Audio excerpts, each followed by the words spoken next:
What is good, everyone? Welcome to the ExhaustNotes Formula One podcast. We're back in your feed for the first time in quite a while.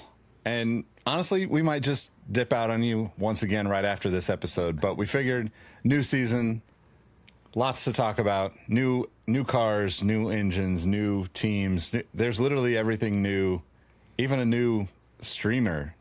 A streamer? You call it a streamer? I don't know. Guys, how you been? My name's Rohit. You can find me on LinkedIn at the Bangalore Bang Bus.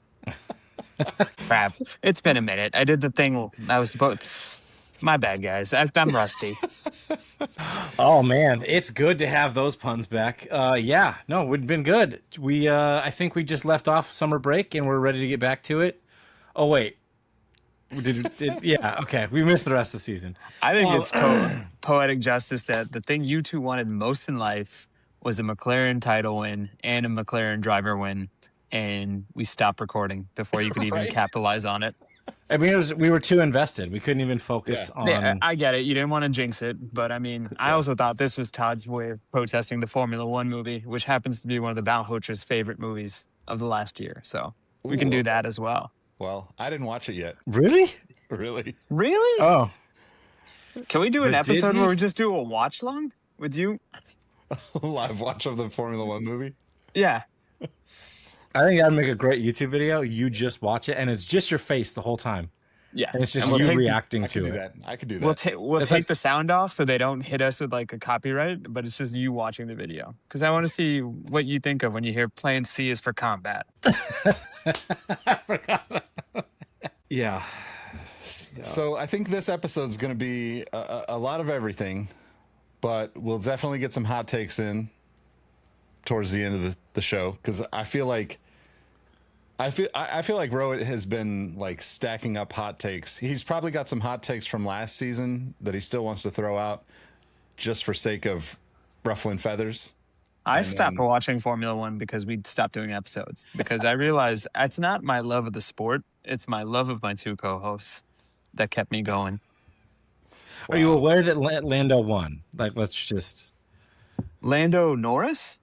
The financier? The financier. Sorry, guys. If you're expecting somewhat of a serious episode from me, no, I got to give these jokes off because it's been a minute. I haven't seen my guys in a while. And if there's nothing else that you as a listener can ascertain from me as a persona on various podcasts, is I'm just there to break my co-hosts and make them giggle at inappropriate things. I'm here for it. Yeah, it is. I mean, maybe that's why it didn't feel real that Lando won. Like, I didn't feel like... I just didn't have Rohit's puns to back up the actual feat that we'd waited so long for. We got to toe the company line. That was my worst pun of the episode, but that's okay. You got to establish the barometer somewhere. But more importantly, Todd, how are you? Because if there's one thing I missed in my life, it was your railing against the direction of video and just overall cinematography that I'm sure once you saw the Formula One movie, like, I wish actual Formula One racing could be this awesome, because I know you were probably the biggest fan of the Formula One movie in my life. Yeah, no, definitely big fan. Watched it several times. I actually have watched it several times just because we now have Apple TV thanks to the mega deal. Like, I had to sign up for Apple TV, so I was like, all right, I've been putting this off, waiting for the free trial, whatever.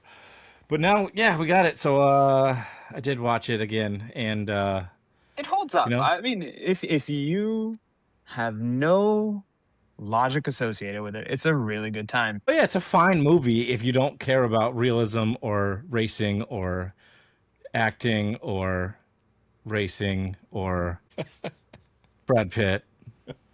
So is this since I haven't seen it, is this like, where does this rank on like the Rush scale? Like, is it Rush? Like the Rush scale. What was that one with Sylvester Stallone? Was that Driven? Oh yeah. Okay, so well, you can't. I don't like the fact that you implied just with your tone that Driven was at the bottom of that scale, because we all know that's number one. Come back to us. What happened? There we go. You're back. Oh god, run that back, Todd. Sorry, it cut out. Yeah, I swear there's something in the stars that we're just not supposed to record this episode tonight, because as I was explaining to my co-host in the beginning of the show, I managed to break all of my computer equipment just by changing from my work computer to my personal computer, and now nothing works. So if I just disappear, it was good to talk to you both. We'll do it again in a year. Here's the thing: if this is truly one and done for us for this season, great. But my personal mission then will be to come up with topics I know are going to get you out of retirement. Like this is me being Scottie Pippen, putting my foot up on camera, pointing to the Jumpman insignia, and doing this. But instead, it's the undefeated logo on a hat. Okay. Sorry. Where the hell was Rush. I On the Rush? You were, oh yeah. Okay. I take issue with Rohit implying that Rush was the top of that scale and Driven was the bottom of that scale, because we know that Driven is peak. It's like just below Talladega Nights in terms of authentic racing grittiness. So I would say this: Formula One literally splits the difference between Rush and Driven. Like it has the best of both of those movies and it has the worst of both those movies. And that's why I think it's the best racing movie I've seen in this century. All right. This century. Wow. That's a bold statement. It is. That was hot take number one. All right. So the next episode, Nick, how the hell have you been? What have you been doing? Me? Yes. Yeah. I mean, I'm just surviving, man. America in 2026. I'm like waiting for friends that are in the military to text back, hoping they're okay. Dumb shit that we shouldn't have to be dealing with. But I personally am totally okay. I'm alive. I'm, a little overweight, but relatively healthy. I'm excited to have Formula One. There's more of you to love. Distraction. There's more of you to love. There's more of you to love. First of all, and I've been an Apple TV guy for a long time, so I'm all in on this season's Apple TV coverage. And then you have zero excuse to not have watched the F1 movie because it's been on there for like a year. Yeah, my parents watched it like within the first couple of weeks and said, "You got to watch this," and I still haven't watched it. Like literally every time I've started to, it's like 2.5 hours. Will I sit here for 2.5 hours to watch this? You will. You will. Probably not.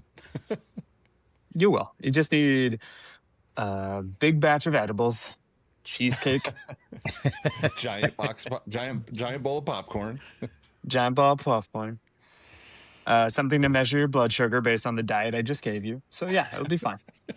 Right. No, I mean, I do want to watch it, and like I literally have like almost watched it probably 50 times now. Like even just like 2 days ago, I like almost put it on. Cam's sitting on the couch next to me, and she's like, "Well, you have a week since the season doesn't start till next weekend." And it's like, yeah, you're right. I can watch it at some point before then. Not that it has anything to do with the actual Formula One season. Plus, now I have the whole season of Drive to Survive to watch because it's on Apple TV all at once. So, I mean, I never finished last season's Drive to Survive either. Am I even a Formula One fan at this point? Like, I don't even. You're a bigger fan than me because I haven't watched Drive to Survive, and I used to be the biggest proponent of it on this here podcast. And now it's just like, I don't need it. The actual races are far more dramatic than anything they can come up with. Although I am intrigued by the arc of one Christian Horner based on the trailer I saw, because it seems like he is a man with no team. And if there's one person that's going to turn around Aston Martin and keep Fernando Alonso in the sport, it's one Christian Josephine Horner, a.k.a. Management Spice. A.k.a. Thumb Dick. Allegedly. Oh, not allegedly. That could be an interesting twist. Please. It's only fair you send me that because I've seen more of a driver's anatomy since I've been friends with you, Todd, than I have anything else. I like to. Is that how he applies for the job? Is this doing anything for you? He just shows a dick pic. Oh, God. Unsolicited dick pics as an application for your role at Aston Martin. Just texting Lawrence Stroll. There you go. If there's ever an untapped LinkedIn market, it's unsolicited dick pics. No, I don't want to bring it up really, but I think we have to because I think it would be hilarious. Like that should actually be like a what is it, Polymarket or Kalshi, the betting.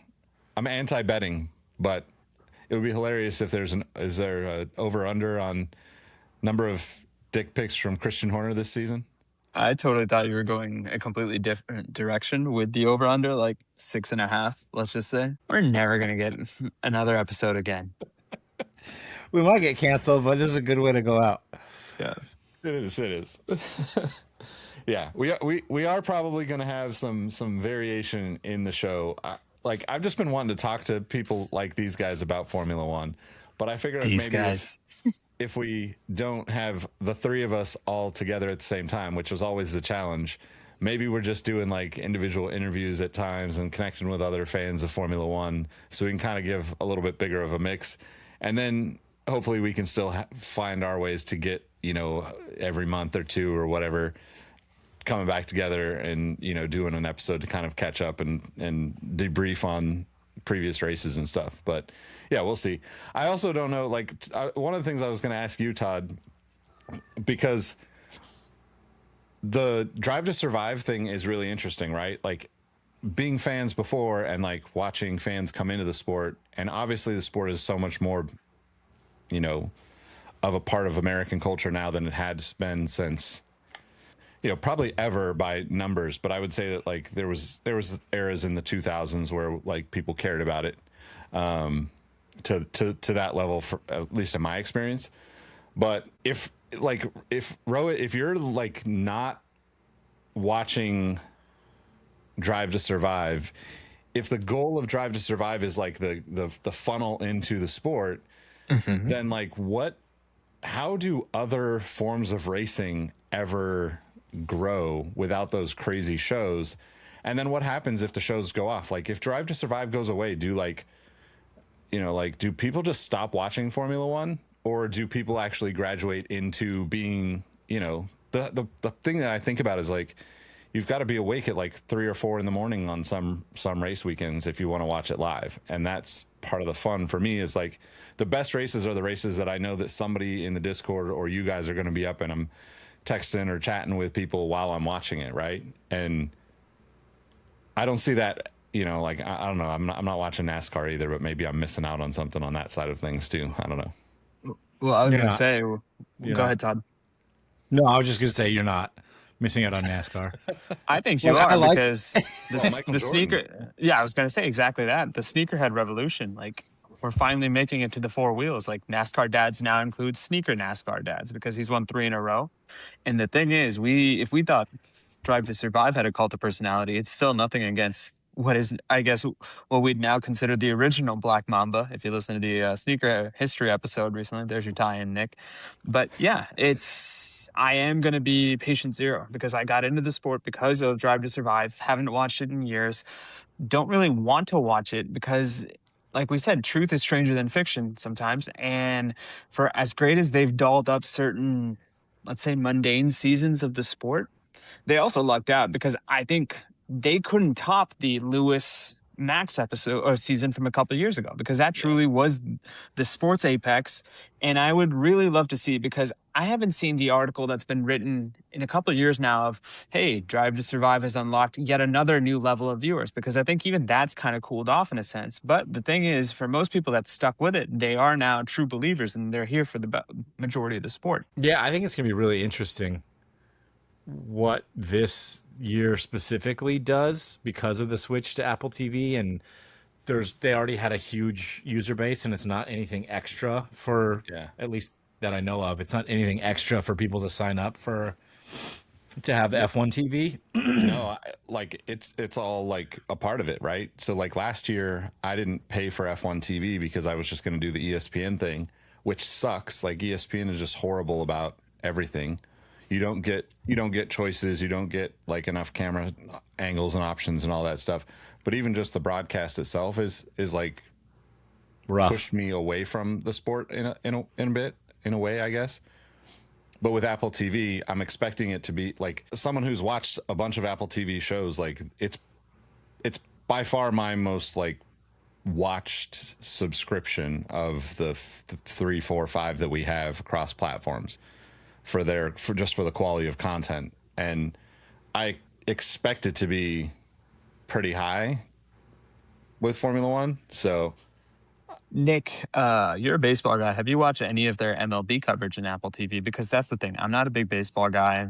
As much of a soccer fan as I am, I'm not really an MLS guy. So I haven't been able to kind of judge them for their sporting candor, so to speak, in terms of how they display the show. Like, is it something that you as a baseball fan have at least appreciated their coverage, or it's to the point where it's at least not a sore thumb the way ESPN was? Yeah, I think it's pretty good. The thing with baseball that's hard for me to separate myself, because I watch mostly the Giants games, so I'm used to those announcers. So like watching other teams, like if I don't know the announcers from the local market and I'm trying to watch it on like a MLB or something, like the not generic's not the right term, but the like national broadcasters, right? The Joe Bucks of the world, like they are not really like, I'm not really a fan, but Apple TV has had a pretty good mix of like commentary with their baseball coverage. And actually, like speaking of the MLS, like I probably watched like 15 or so matches last year. Like I watched all the playoffs, the finals. Like I kind of got into it at the end of the season, Nice. mainly because it was on Apple TV, which, you know, I've watched MLS a little bit here and there off and on, and I usually watch the finals or at least a couple of playoff matches. But I think Apple TV like definitely made it better for me in terms of like watching both of them for teams that I wouldn't normally pay attention to.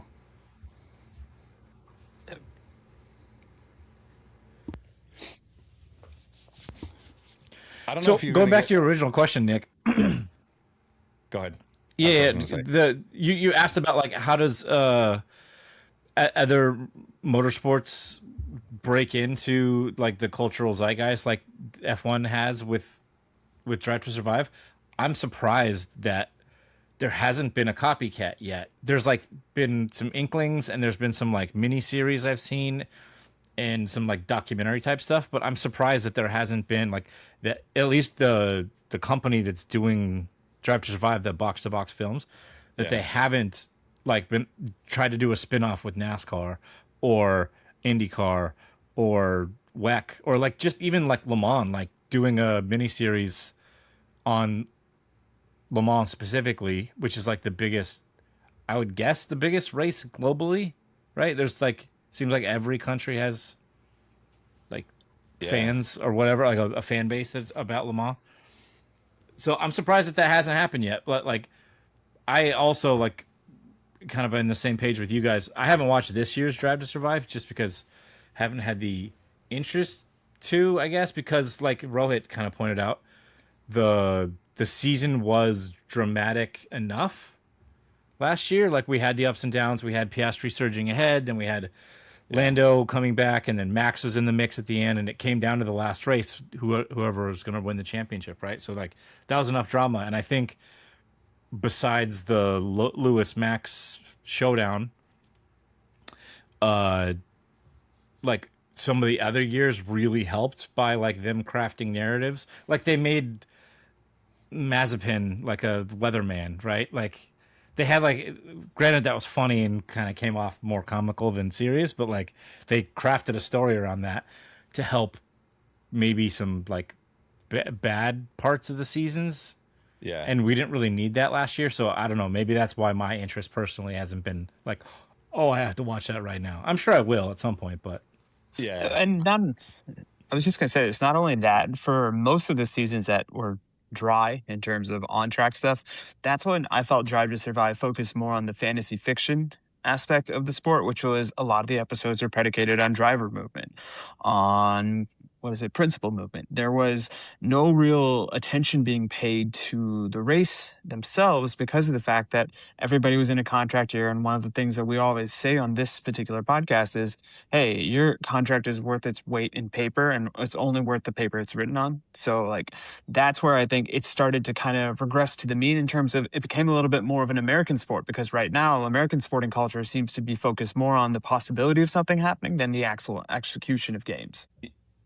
Yeah, I think that's a interesting point, because you know, it's obviously hard to top the Max and Lewis battle. And then, you know, I've talked about it too, like it's hard to watch I think for a casual fan, it's hard to watch any team dominate for a length of time, right? Like whether you're talking about, Red Bull or Lewis or whatever, like when you know that Max is going to win for 4 years straight, you kind of check out, right? As a casual fan, like we might care about the midfield and the runner up and all these other people on the track, but a lot of fans are like focused on who's winning or their particular team only. It's my assumption, at least.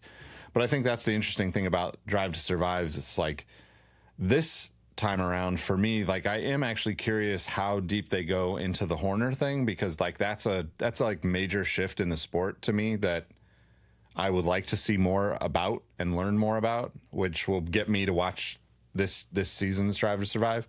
But I do think like last year, to Todd's point, I mean, it's hard even if Lando doesn't win. Like Lando winning is what I wanted, right? But even if Lando doesn't win, the actual season was probably one of the best seasons outside of the Max and Lewis, battle in a long time. Like, and I'm not talking about just the top two battling. Like I'm talking about, the top 6, 7, 8 drivers were all at some point, like it felt like everybody had a little bit of a chance at all times, which is something we talked about the last time we were on the show in regards to this season, because there's so much change. There's so many changes that are coming this season with the cars, the drivers, the teams, like everything is kind of starting from scratch.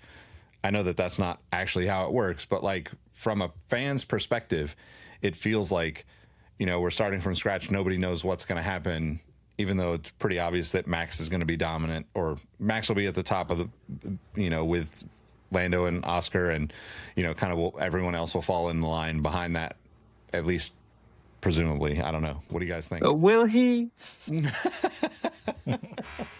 So I just want to know, quick over under, how many people do you think Lawrence Stroll's sacrificing right now to like conjure some blood magic to fix his car and or Adrian Newey? I mean, we all saw that he had visited the island quite a few times, so we know he's down with that sort of thing. So I just wanted to know, like, what do you guys think is like 4.5, 5.5 people that he's just like taking out on a ship? I mean, have we seen Nicholas Latifi? Even higher. I feel like it's even higher because he's probably just annoyed with how much Fernando Alonso is bitching at him right now. Yeah, I think they're clearly tanking for next year's draft pick, and now I say all this because in our pre-show meeting, I had made the comment that I think it was very much a zag when everybody was expecting them to zig, because they've got arguably the greatest race car designer of all time amidst their ranks, and then they tell him, you know what, we can't have Lance be the problem anymore. So what we're going to do is we're going to make the world's shittiest car that even. So you know how we always talked about the fact that Max is the only one that can make that car great for Red Bull? I think this is the opposite. They wanted to make a car that nobody could drive. And so that's why they brought in the premier race car designer. You need to be 4 seconds off the pace. At least. It's so good. Sorry, that was a terrible segue. I know, Nick, you were trying to set something else up. But this is how we roll. I miss this. I miss these kind of zigs and zags. But we had to talk about this season at some point.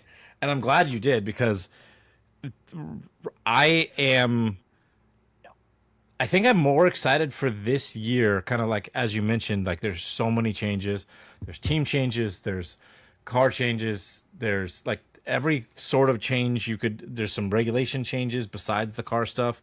I'm so excited for this year because I feel like the first 5-6 races are going to be an absolute shit show. Number one, the starts, right? Did you guys watch any sort of the practice or what? I can't blanking on the word right now, but preseason stuff that when they did. We're in preseason form, listener. Don't worry about it. We're fine. Yeah.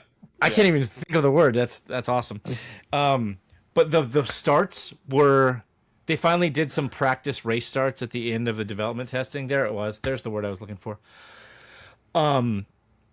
They have to basically sit there on the brake and rev the engine to like maximum for 20 seconds to get the turbo spooled up now that they lost the MGUK or MGUH, sorry. And it's ridiculous. They have to like imagine sitting at a red light, one foot on the brake, other one stamped on the gas as hard as you can go, just for 20 seconds at a red light. Just for like, you would look like an insane person. That's basically what they have to do to start the cars now. So the Mario Kart over rev. Yeah. But like, think of it when you do it too much and then you just spin out. Yeah. Exactly. That was a good impersonation of that sound effect. I can't wait for the race start in Melbourne specifically because of that. Because the only team, believe it or not, that looks like they can do a competent race start is Ferrari because they have a smaller turbo. And everyone else is going to crawl into a snail's pace. Some people might get decent starts. I guarantee in the first few races of this year, we're going to see somebody crash into the back of somebody else because they don't go at all and somebody else gets a good start. It's going to be magical. I don't want anybody to be hurt. I just want to see ridiculous race starts. Give me the prediction who. If you're going to give me a blind item like that, I need names, Todd. Oh, okay. I'm not going to go what you think, and I'd say Lance Stroll's going to crash in the back of somebody. How can you when you're the 20th driver? Well, he might be 22nd, actually. Oh, that's true. I forgot. Remember, we have 11 teams now. I'm going to go with the newbie, Arvind Lindblad. Lindblad. I'm going to say he's going to crash in the back of somebody. Or Fernando. That would be the funniest outcome. It's going to be Lewis because the Ferrari has a really good start, and he'll be lined up on like, third or fourth. Won't have pole, but right into the back of Max or something. Yeah, that's going to be really interesting because you know that there's going to be guys that I forget who I first saw. Was it I forget who like when I first was watching testing, and it might have been Nico Hulkenberg was like one of the first people to go off and stall and needed to like restart the car, and it like just was not happening. Like could not like relaunch the car. And I started thinking the same thing. Like, this is just going to be pure chaos because the start is always chaotic anyway. Mm-hmm. And now we're going to have like, to your point, Lewis and Charles don't have like the overall pace, but if they can start better, they're going to either end up in the back of somebody or they're going to end up in the front of everyone pretty consistently for the first few races. So, and it's like, I don't see much of an in-between. I feel like it's literally like one or the other. So is there a possibility that somebody becomes a specialist in terms of like they are the very best on the grid at starting their car in a way that would give them series championship consideration? Although they may not win it, but it's such a gimmick. It's like the tush push of Formula One where it gets you just enough. You know that made me think of like I think it was like in Turkey maybe 3 or 4 years ago when it was that race where Bottas like bowling balled into like 5 people. It was wet. Oh, you guys remember that? Yeah. And Fernando went from like 20th to like 10th. Yeah. Because he went literally off track around the outside and just drove around all the chaos.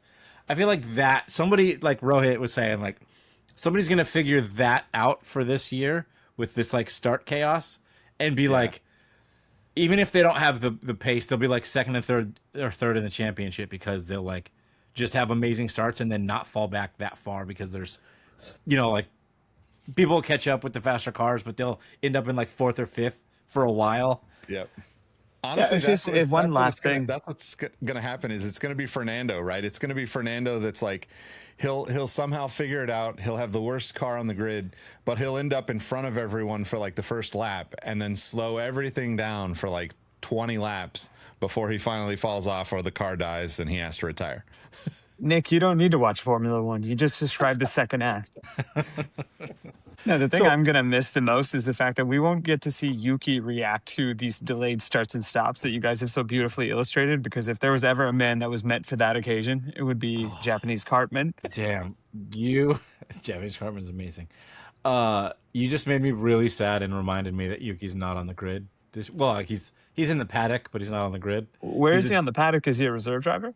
He's a reserve driver for Red Bull. For Red Bull and Racing Bulls, right? Yeah, well, yeah. I guess they kind of posted that they're sharing all of their development drivers, whatever. Yeah. That just tells me Yuki is truly the most adored man on the grid. That they're like, you know what, we're gonna split a race car reserve driver because like we can't let him go, even though we've let him go. Yeah, man. Quick sidebar: he was just in San Francisco doing a press run in the city. They brought out one of the old like RB17s, whatever, and he lit it on fire. So cheers to him for burning the car down after getting fired. There's actually an amazing clip. I don't know if you saw it where I don't know if it was on his YouTube channel or if it was on the Formula One YouTube channel, but he goes down Lombard Street, which is like, you know, the crookedest street in the world. And there's like a car that like pulled sort of into one of the driveways. And he's like, you can't park there. Like, he says that? Yeah. Oh man, no, I didn't see that. Yeah, I did see a really amazing Photoshop. There was a really cool picture taken of after he lit the car on fire. He hops out and they like come in with all the like fire extinguishers and stuff. And somebody snapped a really cool pic of like him kind of standing in just the fog, and you can kind of vaguely see the city in the background. But somebody took that picture and then photoshopped all of the rest of the teammates that Max has killed into like the fog. It was just like, it was like he was walking into heaven. It was like, yo, Yuki, join us. And it was like Kvyat and Ricardo, and Pierre, all of the teammates he's killed. It was pretty amazing. I was getting that meme of old Master Splinter walking the young Ninja Turtles and then they grow up. But nope, except Master Splinter in this case was Christian Horner. So, Todd, so yeah, you guys are off the pace, to insert a pun there, with Aston Martin Racing. I think, by all accounts, everything that's happening on the twatter online, Aston Martin probably is going to do a formation lap and then like 5 or 6 racing laps and then retire because their car is such a piece of shit. It'll break apart before it does anything else. So I have the first wager of this particular podcast season.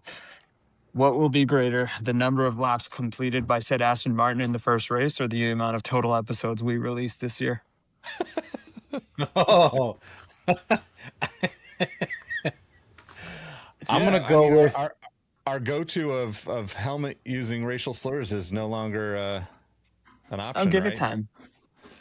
With the impending nuclear holocaust, I think Helmet, like most of us, just feels like there's zero fucks left for any of us to have decorum. So, yeah, seriously, he's still using racial slurs, I'm sure.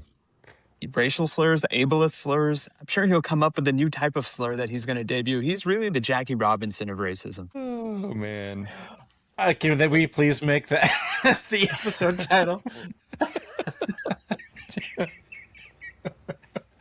Oh my god!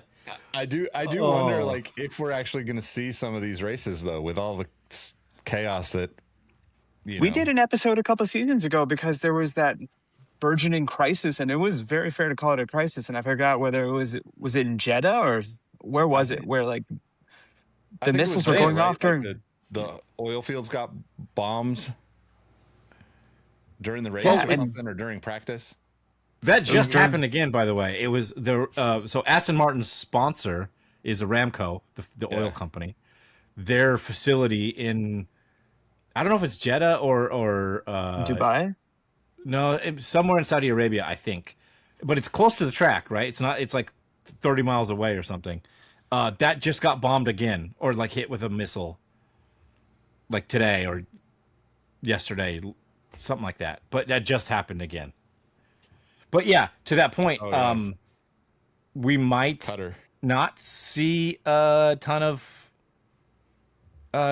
Middle East races. I think we don't have any for the first, I want to say like 6 races of the season. So we've got a while to figure that out. But very strong possibility we could not have any of those races.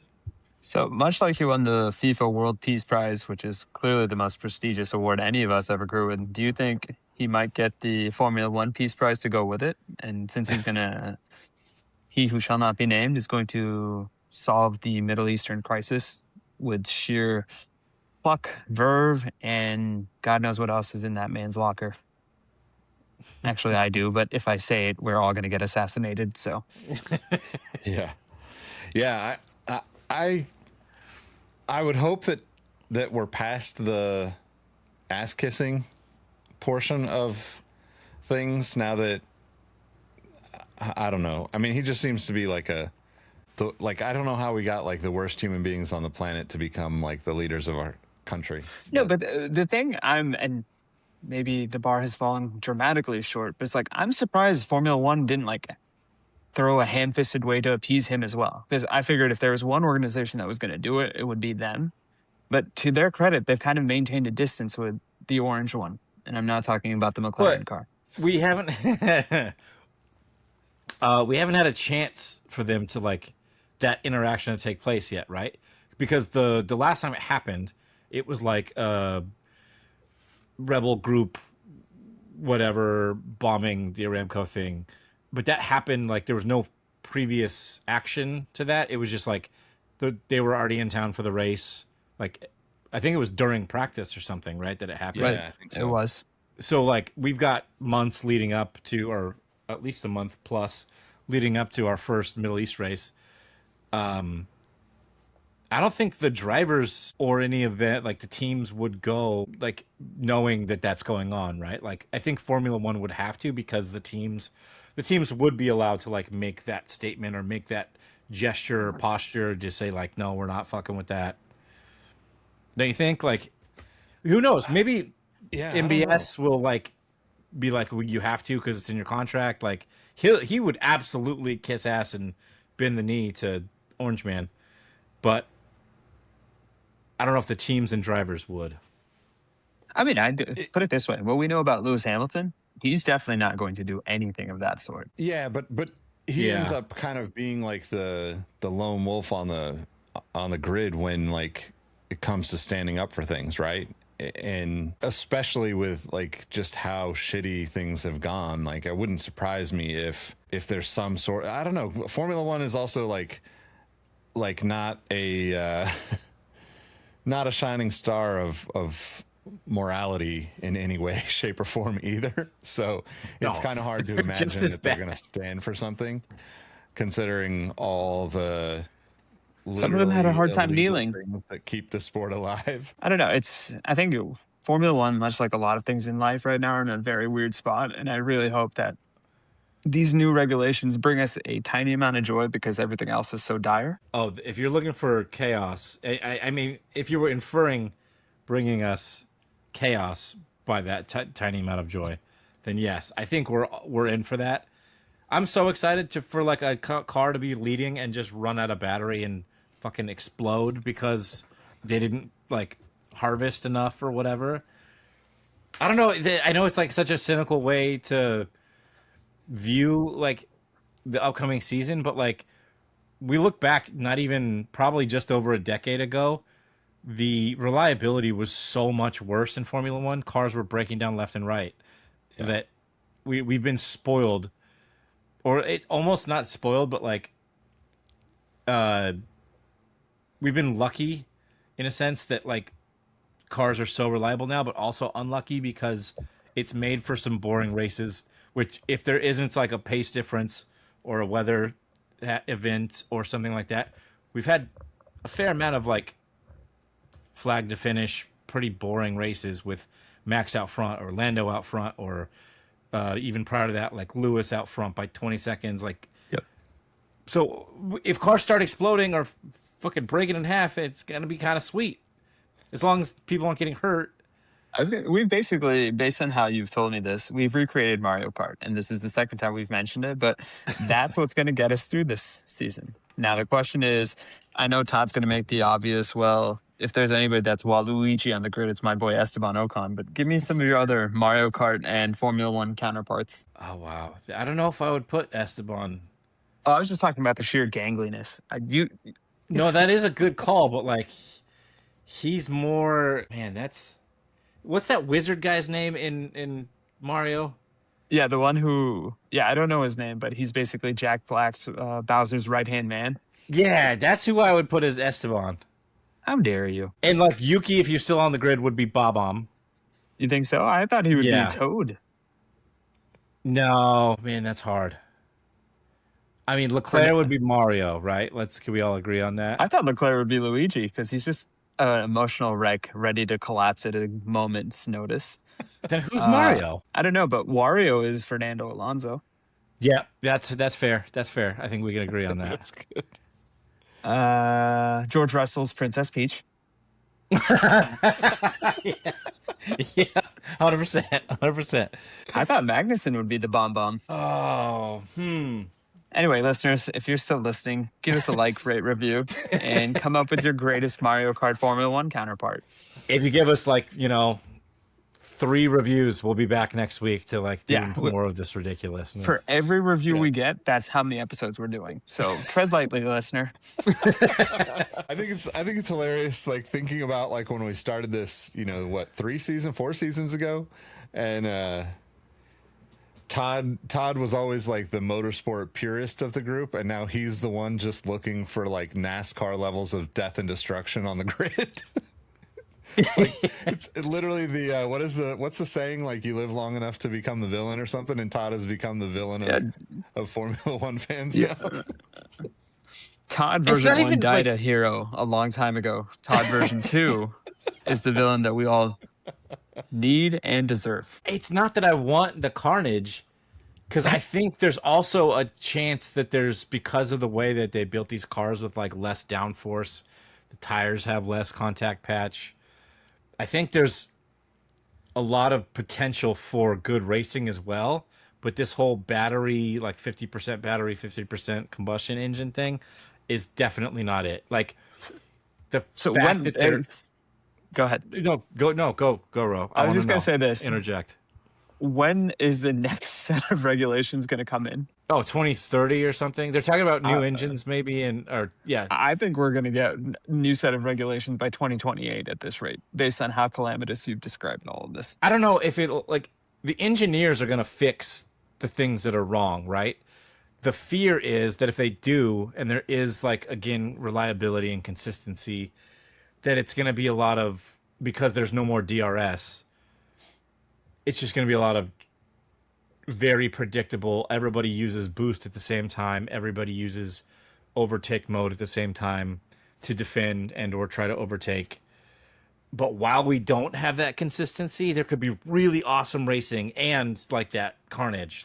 So maybe they should do a new regulation every year just to screw with the engineers, and we always have this kind of starting to a season. It is kind of interesting to think about all of that on top of the fact that you've got new teams, I mean, obviously Audi is not really a new team, but there were so many shifts in where people are at, right? With Newey and Aston Martin and then Cadillac coming in. It's you also have so many other wild cards laid over the top of all the things you just described, that makes me think it's either going to be an incredible first 5 to 7 races, and you're going to have all sorts of different people on the podium, or it's going to be Max, Lando, and Oscar on the podium all the time, and everything else is in chaos behind that. I mean, even it's probably the big, even with all the chaos that's going on, it very much sounds like Red Bull, Ferrari, Mercedes, McLaren are going to be Formula One, and then the rest of it's going to be Formula 1B. But if it comes to pass where we have the same front of the grid we're used to, but the rest of the racing is just people taking dive bombs in weird corners that shouldn't happen, because that's what, throughout testing, the stuff when they were actually kind of racing other cars on track, just messing around, it was weird, and the cars were all squirrely and kind of getting sideways, and it was nuts. I'm really excited for that potentially, and if it is just the same 3 up front, then so be it. But as long as the rest of the racing's good, sweet. I mean, if we're nothing else, we're a Formula One mid-table podcast, and we are anything else. That's what historically our episodes are always about. Like, you can have your first, second, third conversations in every other podcast in the world. We care about 5, 6, 7, 8, 9, and then occasionally 20, because usually that's where we get to get these Lance Stroll jokes off.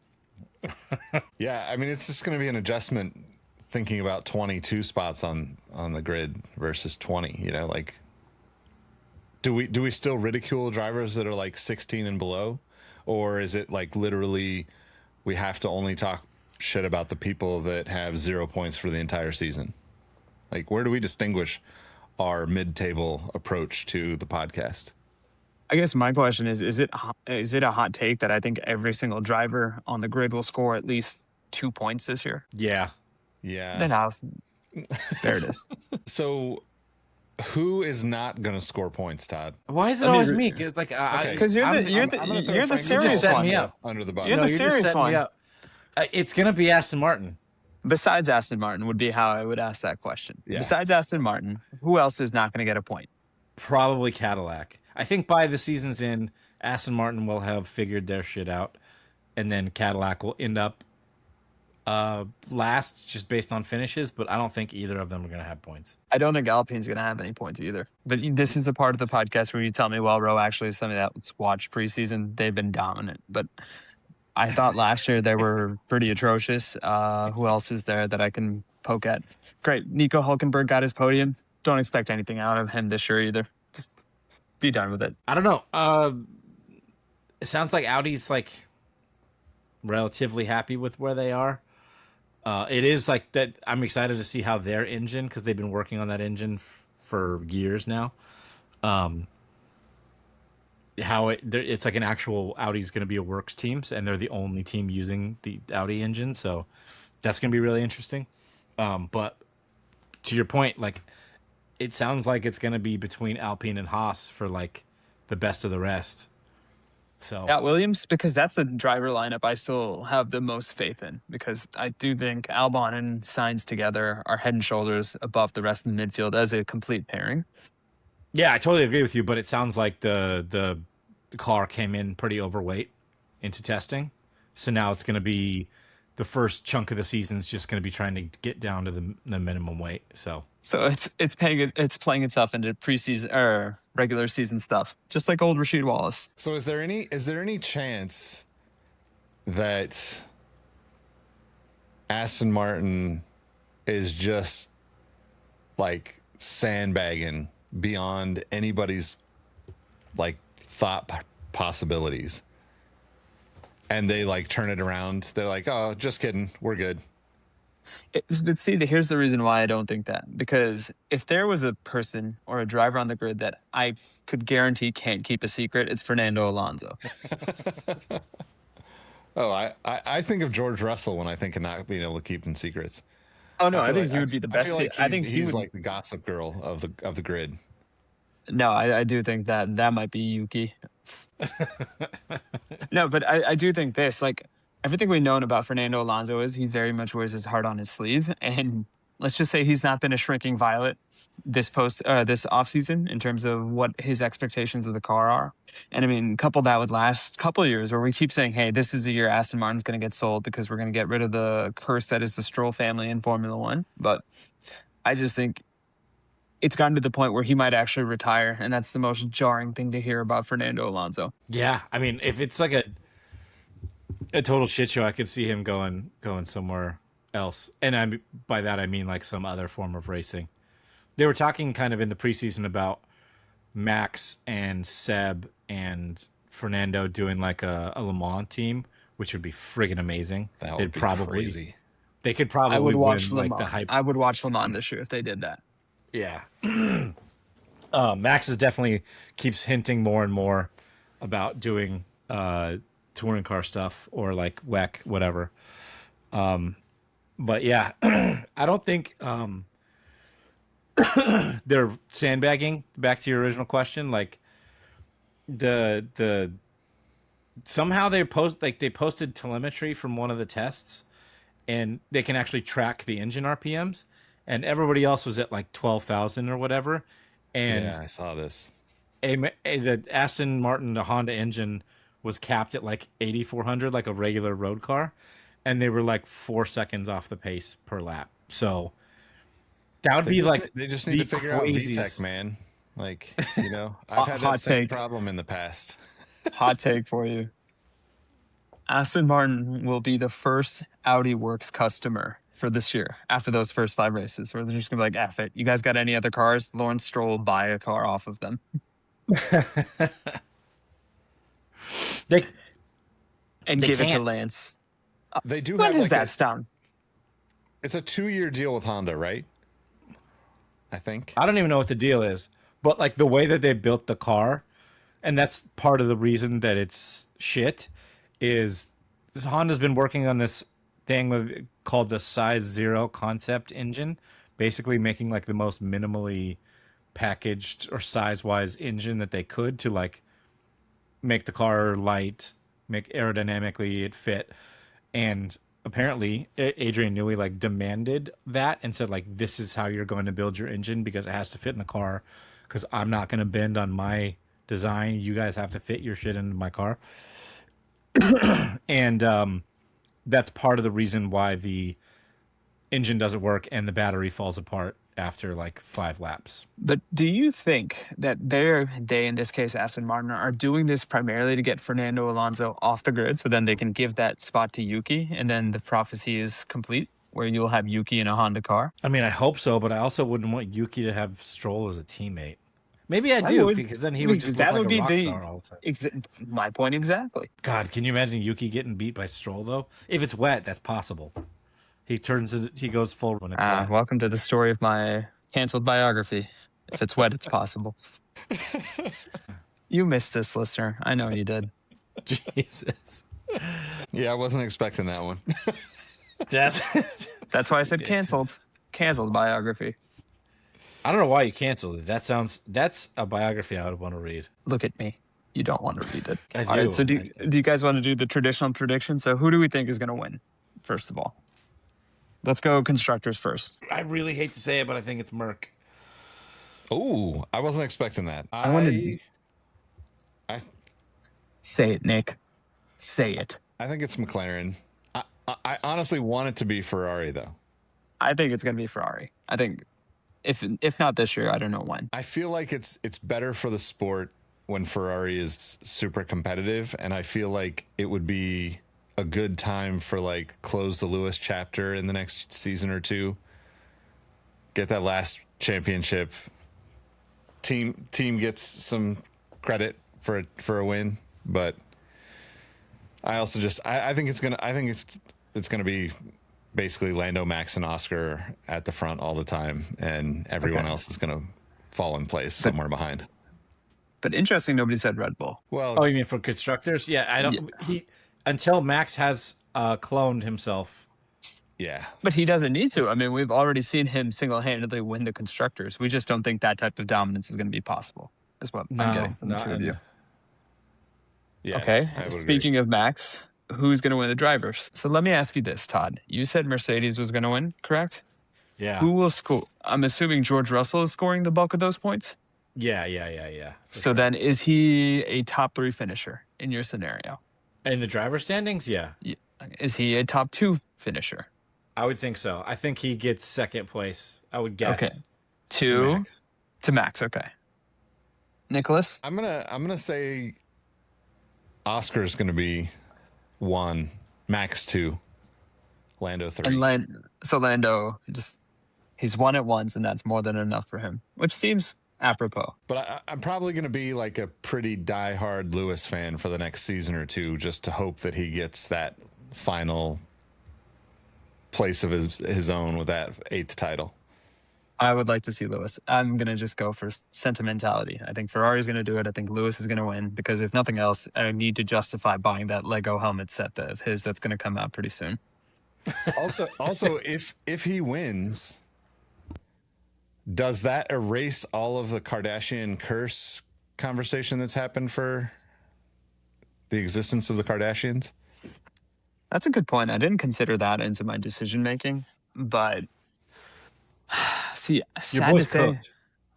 You think so?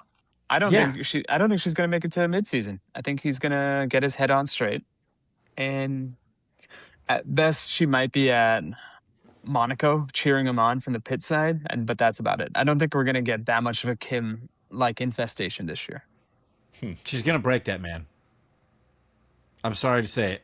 I'm calling it now. The Kardashian curse is real. He's screwed. He will be probably out of Formula One once this deal is up. In terms of a Kanye West type fall off, are we going to see that severe of a drop off, or is it going No, to be he's a not little going to more? turn into a Nazi if that's what you're asking. Okay. That's good. How about being bipolar? Nah. We shouldn't. Nah, let's not make light of such things. I feel bad. That's where I'll draw the line.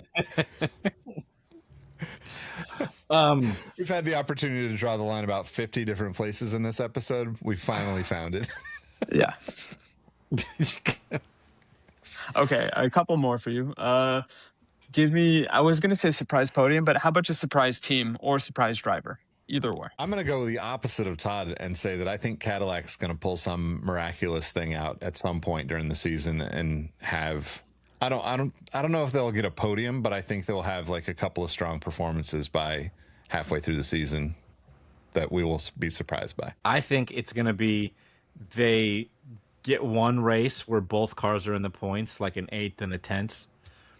And it's going to be the exact representation of that meme with that guy celebrating and biting his medal and spraying champagne.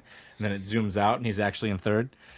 It's going to be like an America fuck yeah moment. And they're going to be like 8th and 10th and they're going to act like they won the Drivers' Championship. They're going to pull a Ford versus Ferrari and make them all drive across the line at the same time. Yeah. Ooh. Yeah. That's a good one. I'm going to go with Ollie Behrman. We haven't really heard much from the rookie class of last year in terms of their participation in this episode, but I think he's going to build on his season last year. And dare I say, retire Esteban Ocon. Oh, what? You talking smack about Ratatouille? What is this? Nah. Well, desperate time call for desperate measures. We're on the brink of nuclear war. Yeah, surprise team. I'm gonna go with I'm gonna go with Alpine again. I don't think they're gonna be like knocking it out of the park or anything, but I could see a couple of like top 6 finishes, at least for Pierre in the Alpine. And I think they'll be because of that fighting Haas for best of the rest. Anything else you guys want to talk about? Do you We're at have an any hour. predictions, Ro? About Surprises? Oh, I think Behrman being really well. The other thing is Albon now the? No, Albon won podiums when he was in Red Bull, right? Because I'm trying to figure out who's the next Nico Hulkenberg type figure, where universally admired by everybody, but hasn't really been able to convert it to a podium finish, which we clearly consider to be the gold standard of a good driver in Formula One. Yeah, we don't really have anybody on the grid that's like that at this point, right? I was it's gonna all say young Long guys, tenured.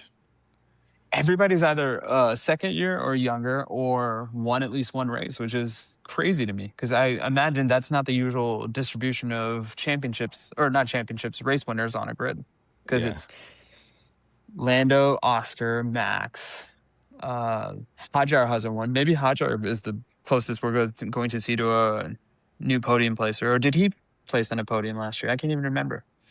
I don't think he's had a podium yet. He had a couple of strong performances, but I think that's a good call for like a dark horse type of team, though. I think the Arby's Team V Carb, beef and cheddar, AKA we have the meats. We have the meats. I think that's a good call because I think Lawson actually he's back in the team now. He performed pretty well when he was in that car. Yes, he did. And who's it's Arvid Lindblad, who is by all accounts like a pretty promising young rookie. I think they might be like surprising some folks. It looked like their car was decent, I guess. I don't know, better than like Caddy and Aston Martin and maybe Audi. So they might have a couple of surprise. Maybe your boy Arvid has a surprise podium this year. I think all my OnlyFan nicknames I'm going to donate to him if and when he gets a podium this year. No, but I mean, I guess the other question I have, and kind of tongue firmly planted in cheek, when do we see the Yuki stimulus package arrive in Formula One? Because I don't think all 4 of these drivers are going to make it to the end of the season in the greater Red Bull family. Yeah, but who goes? Whoever struggles the most. They just put in Hadjar in the Red Bull seat. I think they're past doing the Are they? Thumb dick, you're out mid-season type of thing. Or Dr. Evil, whoever made that call. By the way, who is the new principal of Red Bull? I can't Evil, even remember. or was it Christian Horner that made that call? They never said for sure, but by all accounts, it was Dr. Evil. Yeah, so there might be some stabilization there at Red Bull.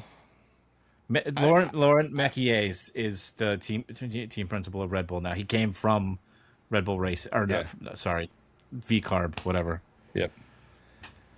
I mean, I think Hadjar is probably mentally tougher just because he's already been through so much shit too, compared to. He looks like a goon. Yeah, but he's French, so. Well, I mean, in the words of Jeremy Clarkson, he's a cheese-eating surrender monkey. First of all, let me tell you, it was The Simpsons that came up with that before Jeremy Clarkson co-opted it.